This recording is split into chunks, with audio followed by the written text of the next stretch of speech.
So in my Women Who Inspire Me series, Christine is such an inspiration. And here's why I admire her and why she inspires me. One, she is very passionate and she has this passion for people and helping people grow. And I absolutely love that. Those of you who know me know that that's a big deal for me. The other thing is, I really admire how brave she is in sharing her story. So, if you don't mind, Christine, do you want to just give us the Cliff Notes? um of the Rise and Thrive story that I told you. Yeah, Oh yeah, goodness, sure. The cliff notes of that are well, first of all, if I have the chance, I'd love to plug Rise and Thrive. yes. Um, so this was a 7-month long women's leadership cohort that I went through, led by Rebecca Fleetwood Hessian, who is a freaking fabulous leader and coach and friend and human. Um, I love her so much. And this program that she's put together is changing lives. It really is. And I have this amazing community of women now around Indianapolis that I'm still connected with because of this. And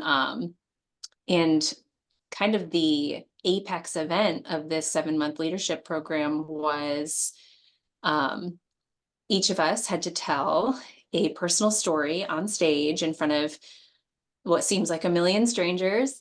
Um, from our lives. And the story that I chose to tell was about how, um, after a lifetime of basing a lot of my identity on personal and academic achievement and professional achievement, um, I was rejected from graduate school by 7 different schools, and kind of the spiral that sent me into of just depression and suicidal thoughts and just some really, really ugly things.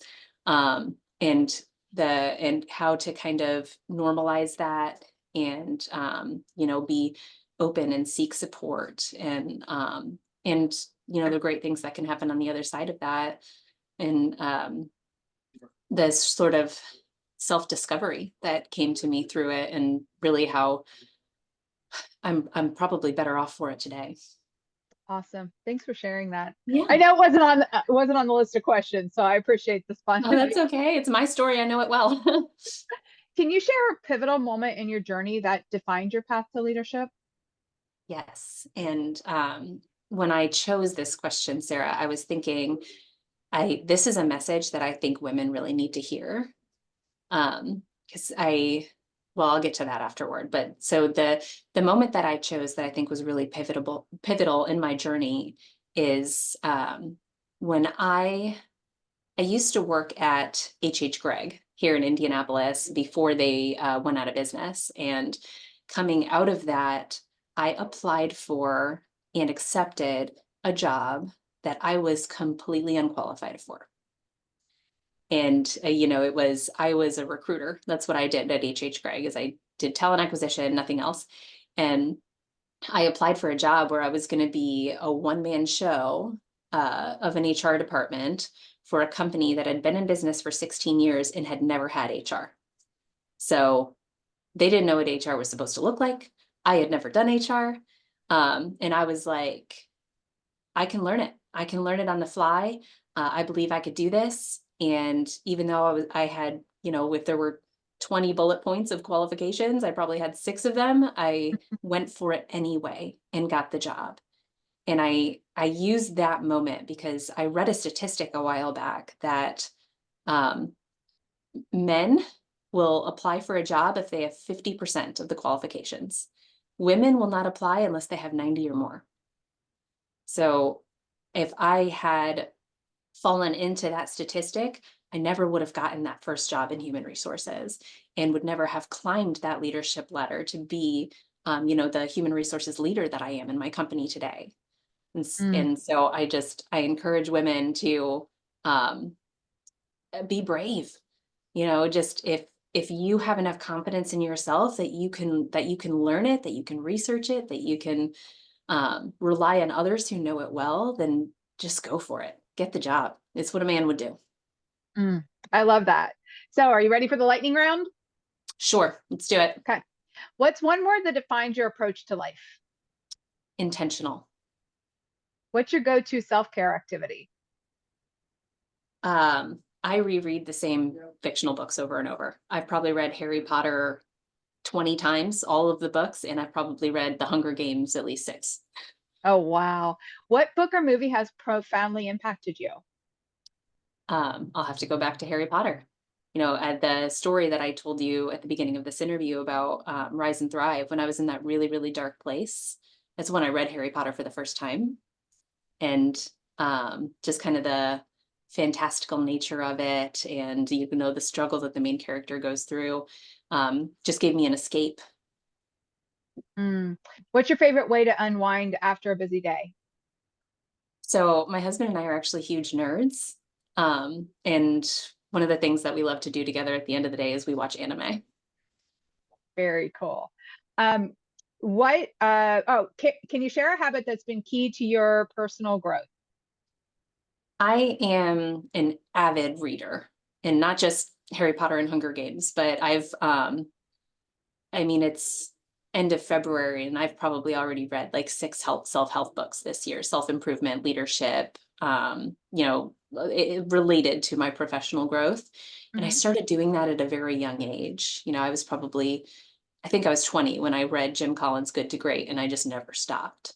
And I think that's been really pivotal for me, just in kind of getting ahead of the curve, just on that sort of knowledge early in life. And then also, um, it's given me a really positive mindset. You know, if you can put on something like that on a tough day, it can help a lot. Awesome. What's one piece of advice you'd give to your younger self? Drink more water and probably less alcohol. You know, as I get into my 30s, like hangovers are different now. But no, really, I think from ages 20 to 30, I probably drank 4 glasses of water total. Um, Mm, and I'm a lot more health conscious now. And I think that would have gone a long way back then. awesome. What's your favorite inspirational quote? So there is a quote by a guy named James Michener. I'm actually going to read it because otherwise I'm going to get it wrong. And it goes like this. The master in the art of living makes little distinction between his work and his play, his labor and his leisure, his mind and his body, his information and his recreation, his love and his religion. He hardly knows which is which. He simply pursues his vision of excellence at whatever he does, leaving others to decide whether he is working or playing. To him, he is always doing both. I love that. How do you define success in life? So my company runs on EOS, the entrepreneurial operating system.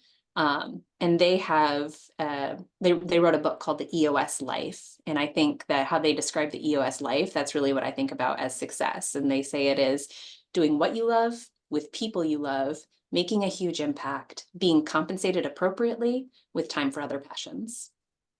Oh, I like that. That's awesome. What's one small act of kindness that's made a big impact on you? Um, so how I broke into the human resources field to begin with, I was working as a contract annuity underwriter at the time, and a previous boss who just saw something in me, called me out of the blue and said, I need an HR supervisor. I know you've never done it and you have no idea what you're doing, but I believe in you. Um, and the belief in me and the initiative to call me and act on that, I think it was an act of kindness in and of itself, and has changed my entire trajectory in life. I love that. What's a dream destination that speaks to your soul? Iceland. My brother went there a few years back and brought back pictures of like them in hot springs and everything else. And one thing he said to me was, there are parts of Iceland where if aliens came down to Earth and landed right there, they'd turn around and go back. Like they'd be like, nope, nothing could possibly live here, and there's definitely no intelligent life. It's a wasteland, so we're going back. And I'm like, I want to see that. That sounds cool. Awesome. Thank you so much for taking the time to talk to me today. Well, thank you for thinking of me, Sarah. It was great to catch up a little bit. Yeah.